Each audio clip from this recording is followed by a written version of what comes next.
Hello बच्चों, कैसे हैं आप लोग बेटा। Welcome back. तो कंट्रोल और कोऑर्डिनेशन में आज हम बात कर रहे हैं बेटा हार्मोनल रेगुलेशन। और हार्मोनल रेगुलेशन के फर्स्ट पार्ट में हम एनिमल हार्मोन्स की बात कर रहे हैं। कौन कौन से हार्मोन्स हैं, क्या फंक्शन वो परफॉर्म करते हैं, कौन से टारगेट ऑर्गन पे वो एक्ट करते हैं। तो फर्स्ट थिंग फर्स्ट, तो पहला वर्ड जो आपके दिमाग में आएगा कि व्हाट इज हार्मोन, क्या होता है एक हार्मोन। आपने पहले भी वर्ड सुना होगा, सुना है।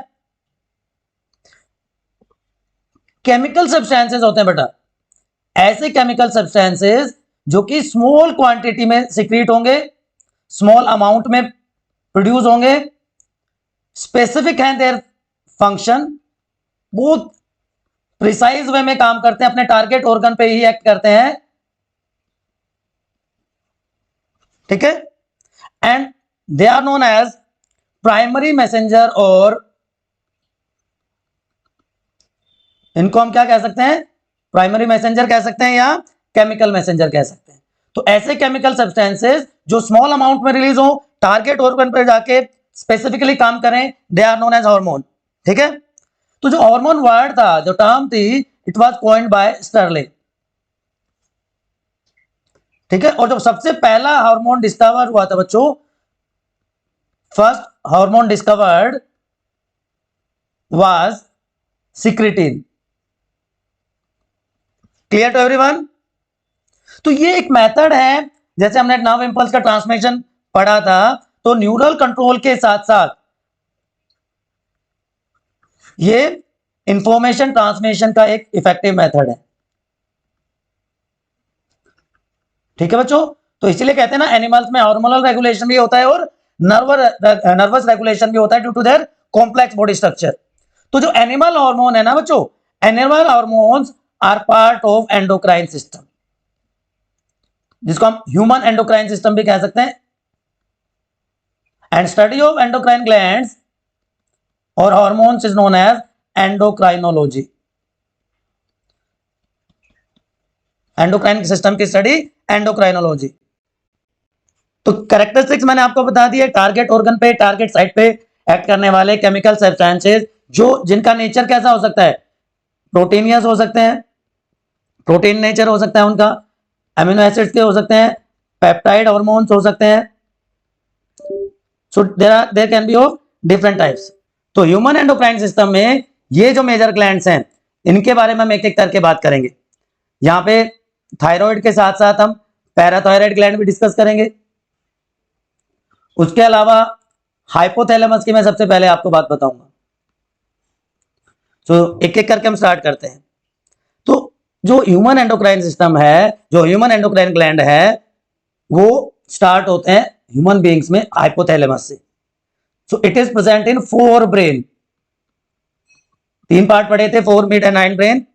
और ये क्या करता है, ये रेगुलेट करता है secretion of other glands, regulate secretion of other glands, ठीक है बच्चों, याद रहेगा। तो इसलिए इसको मास्टर एंडोक्राइन ग्लैंड भी कहा जाता है। It is known as master endocrine gland, कि बाकी दूसरे ग्लैंड की सिक्रेशंस को रेगुलेट करने का काम करता है। इसलिए ये 2 तरह के केमिकल सब्सटेंसेस, 2 तरह के हार्मोन रिलीज करता है, releasing hormone and inhibiting hormone, releasing and inhibiting hormone. तो जैसे growth releasing hormone, growth inhibiting hormone. तो जो रिलीजिंग हार्मोन है वो पिट्यूटरी ग्लैंड की सिक्रेशन को कंट्रोल करेंगे, स्टिमुलेट करेंगे, जबकि इनहिबिटरी हार्मोन जो पिट्यूटरी ग्लैंड है, उस एंटीरियर या जो इंटरमीडिएट पिट्यूटरी ग्लैंड है, उसकी सिक्रेशन को इनहिबिट करने का काम करेंगे, ठीक है। तो चलिए अब बात करते हैं पिनियल ग्लैंड। आपको लोकेशन दिखाई दे रही होगी, पिनियल ग्लैंड कहां पे प्रेजेंट होता है। Yes, it is also present in brain. तो लोकेशन की बात करें तो located in brain near pituitary gland, ठीक बच्चों। तो लोकेशन का आपको पता चल गया। ये एक हार्मोन सिक्रीट करता है, एक हार्मोन रिलीज करता है, जिसको मेलाटोनिन हार्मोन कहते हैं। ये रेगुलेट करता है biological clock of the body. It regulates biological clock of the body. Biological clock को रेगुलेट कर देता है। और इसका इफेक्ट कहां पे होता है? रिप्रोडक्टिव डेवलपमेंट पे। और जो डेली रिदम है जिसको हम सर्केडियन रिदम कहते हैं, उसको रेगुलेट करने का काम करता है। इसके साथ साथ बच्चों आप लोगों के हिसाब से एक प्रॉब्लम भी कॉज करता है, इट इंड्यूसेस स्लीप। तो आपको जो पढ़ते पढ़ते नींद आ जाती है ना, वो इस मेलाटोनिन हार्मोन की वजह से आती है, आपकी कोई गलती नहीं है इसमें, ठीक है। तो बायोलॉजिकल क्लॉक को सेट करता है, रिप्रोडक्टिव डेवलपमेंट और सर्केडियन रिदम को रेगुलेट करने का काम करता है, और स्लीप को इंड्यूस करता है। वो हार्मोन क्या है? मेलाटोनिन, जो कि पीनियल ग्लैंड से प्रोड्यूस होता है। याद रह जाएगा आपको। चलिए उसके बाद बहुत इंपॉर्टेंट पिट्यूटरी ग्लैंड की बात कर लेते हैं, जिसको हाइपोफाइसिस भी कहा जाता है। It is also known as hypophysis. Hypophysis, ठीक है। तो ये फोर ब्रेन के बेस पे प्रेजेंट है, यहां पे देखिए, at the base of forebrain. इसको अब मास्टर एंडोक्राइन ग्लैंड कहा जाता है। Now it is known as master endocrine gland, क्योंकि सारे के सारे जो एंडोक्राइन ग्लैंड है उनकी सिक्रीशन को कंट्रोल करने का काम करता है, ठीक है। पहले किसको कहते थे? हाइपोथैलेमस को। अब किसको कहते हैं? पिट्यूटरी ग्लैंड को, ठीक है। अब इस पिट्यूटरी ग्लैंड में बच्चों 3 लोब्स होती हैं, anterior, middle and posterior lobe.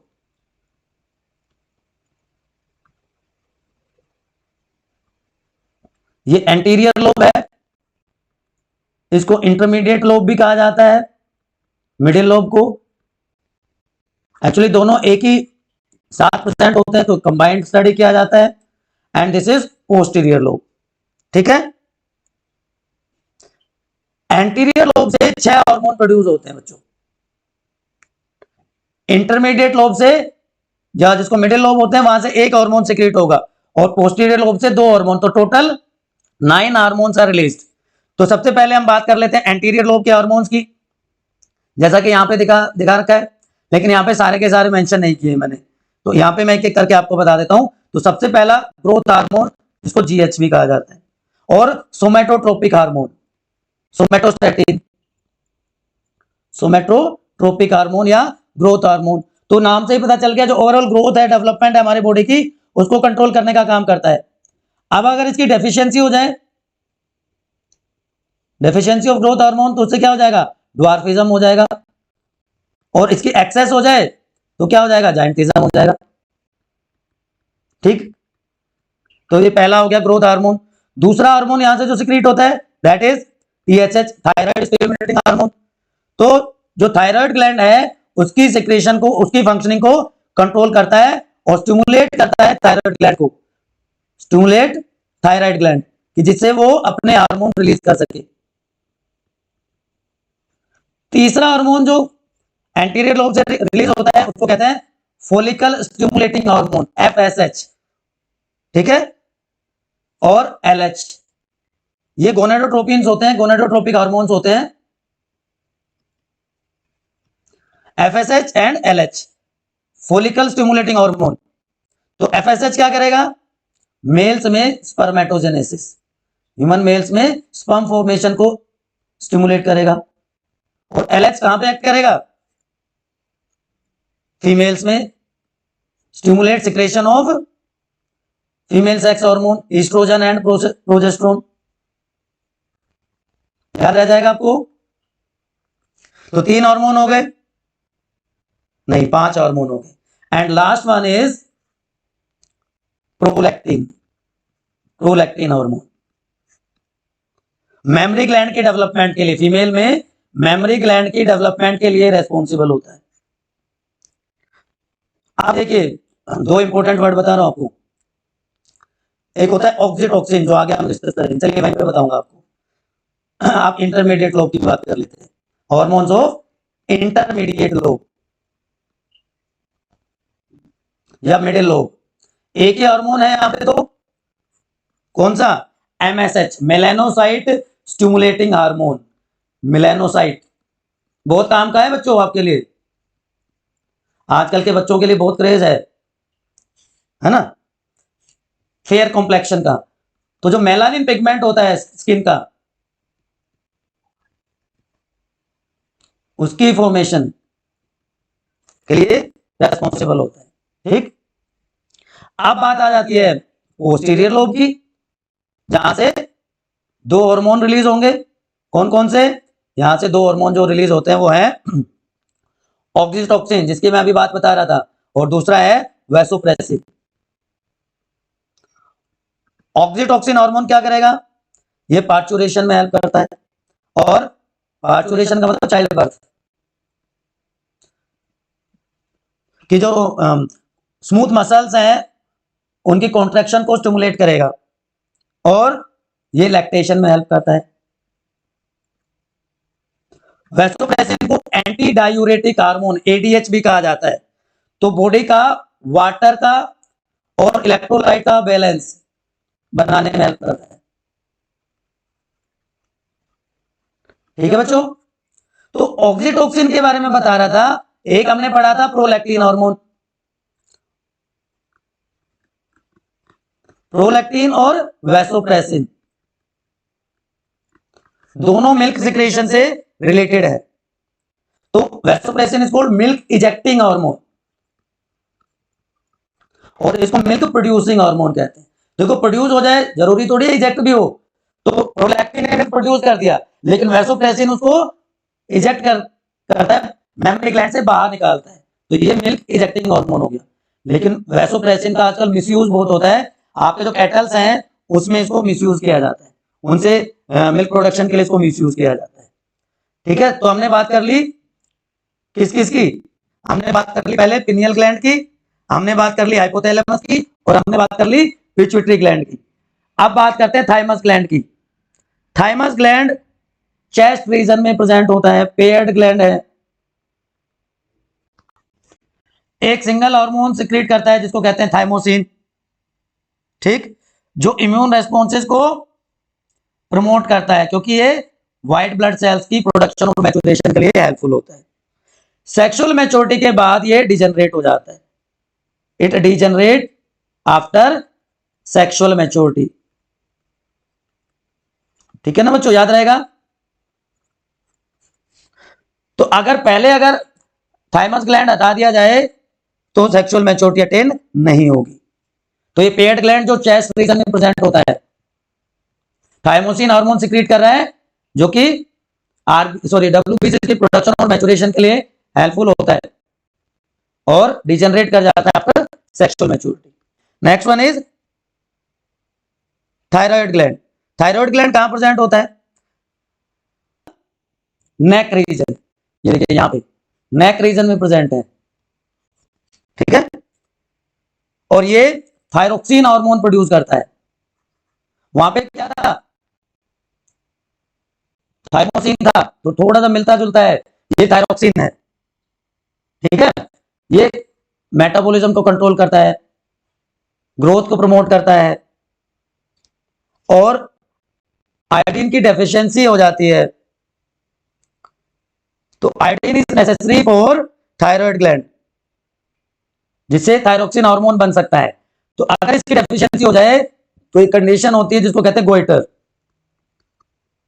Goitre is due to deficiency of iodine, that's why use of iodised salt is advised, है ना। और मेटामॉर्फोसिस के लिए रेस्पॉन्सिबल होता है, मेटामॉर्फोसिस ऑफ फ्रॉग, कि टैडपोल से एडल्ट फ्रॉग इसी की वजह से बनता है। अगर टैडपोल से थायराइड ग्लैंड हटा दिया जाए तो वो एडल्ट में चेंज नहीं हो पाएगा, याद रहेगा। और इसी से रिलेटेड एक और ग्लैंड है जो कहते हैं parathyroid gland. Parathyroid gland, parathyroid gland 2 pairs, मतलब 4 इन नंबर। ठीक, थायराइड ग्लैंड में एम्बेडेड होते हैं, एम्बेडेड इन थायराइड ग्लैंड, इसका मतलब ये भी नेक रीजन में है। क्लियर। यहां से एक सिंगल हार्मोन प्रोड्यूस होता है जिसको कहते हैं पैराथ हार्मोन। पैरेट हार्मोन से आप याद रख सकते हो, या इसको कोलिप्स हार्मोन भी कहा जाता है। Collip's hormone. Clear to everyone? Collip's hormone ये क्या करता है? ये रेगुलेट करता है दो चीजों के लेवल को, ये कैल्शियम और फोस्फेट के लेवल को रेगुलेट करता है ब्लड में। ठीक है ना बच्चों, याद रहेगा? चलिए उसके बाद आ जाता है हमारा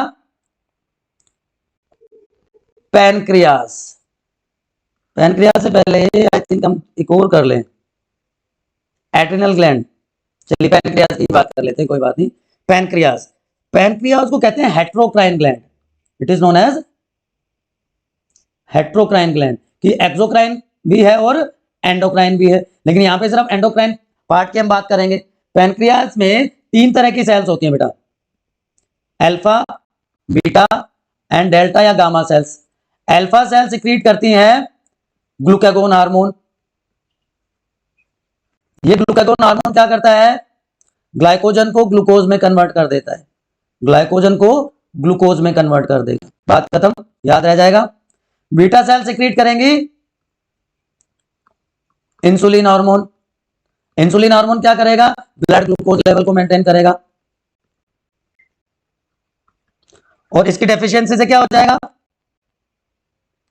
डायबिटीज हो जाती है। ठीक।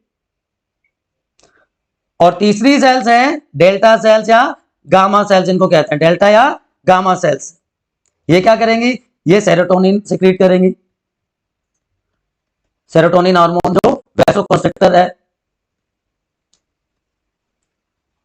कॉन्स्ट्रिक्शन का काम करेगा, नैरोइंग ऑफ ब्लड वेसल्स। याद रह जाएगा आपको? ठीक है ना बच्चों? तो शुगर ग्लाइकोजन में चेंज हो गई, कौन करता है? इंसुलिन। और ग्लाइकोजन को शुगर में कौन चेंज करता है? ग्लूकागोन। ठीक है, तो जैसी कंडीशन होती है बॉडी की उसी हिसाब से। ठीक है ना? तो ये सारी की सारी सेल्स कहां प्रेजेंट होती हैं? स्पेशलाइज्ड ग्रुप में, जिसको आइलेट ऑफ लैंगरहैंस कहते हैं। आइलेट ऑफ लैंगरहैंस में अलग अलग पैचेस होते हैं, ग्रुप होते हैं सेल्स। ठीक है, याद रह जाएगा आपको? अब उसके बाद हम बात कर लेते हैं एड्रिनल ग्लैंड की। ये भी 2 होते हैं, they are present just above the kidney. तो किडनी पेयर्ड स्ट्रक्चर है, तो ये भी 2 होते हैं, just above the kidney they are present. इनको इमरजेंसी ग्लैंड भी कह सकते हैं, क्योंकि इनके जो हार्मोन्स हैं वो इमरजेंसी हार्मोन्स कहलाते हैं। फाइट हार्मोन्स, फाइट और फाइट हार्मोन्स। तो किडनी में आउटर पार्ट कोर्टेक्स होता है, इनर पार्ट मेडुला कहलाता है। तो दोनों रीजन से अलग अलग हार्मोन सिक्रीट होते हैं, कोर्टेक्स और मेडुलरी पार्ट से अलग अलग हार्मोन सिक्रीट होते हैं बच्चों। ठीक है ना? 3 सेट हैं, glucocorticoids, mineral corticoids and sex corticoids. नाम से आपको पता चल गया होगा। ग्लूकोकोर्टिकोइड्स क्या करेंगे? कार्बोहाइड्रेट मेटाबॉलिज्म को रेगुलेट करेंगे। ग्लूकोज आ गया ना, तो कार्बोहाइड्रेट मेटाबॉलिज्म को रेगुलेट करने का काम करेंगे। मिनरल कोर्टिकोइड्स क्या करेंगे? Mineral metabolism. और सेक्स कोर्टिकोइड जो हमारे सेक्स हार्मोन्स हैं उनका रेगुलेशन करेंगे। तो ये तो तीनों के तीनों ग्रुप जो हैं कोर्टिकल रीजन से सिक्रेट होते हैं, लेकिन जो मेडुलरी पार्ट है उससे इमरजेंसी हार्मोन सिक्रेट होते हैं, जिनको हम एड्रेनालिन और नॉन एड्रेनालिन कहते हैं, एपिनेफ्रिन और नॉन एपिनेफ्रिन भी कहते हैं। Non adrenaline, non epinephrine. ठीक है ना? तो 3F, flight, fear and fight, ये दोनों एंटागोनिस्टिकली काम करते हैं, equal but opposite.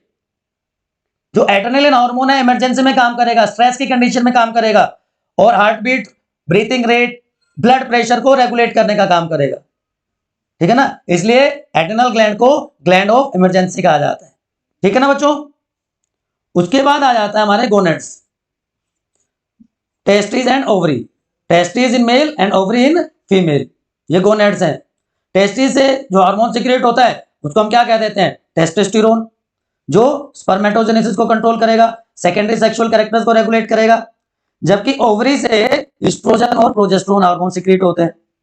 Oestrogen hormone क्या करेगा, ओवुलेशन को, एग प्रोडक्शन को और सेकेंडरी सेक्सुअल कैरेक्टरिस्टिक्स को रेगुलेट करता है। और प्रोजेस्टेरोन क्या करता है, इंप्लांटेशन के लिए जो एंडोमेट्रियल वॉल है उसको प्रिपेयर करता है। तो these are the major group of hormones which are produced in human beings. ठीक है, कोई भी कंफ्यूजन आपको है इन हार्मोन से रिलेटेड, इनके फंक्शन से रिलेटेड, तो आप कमेंट सेक्शन में पूछ लीजिए।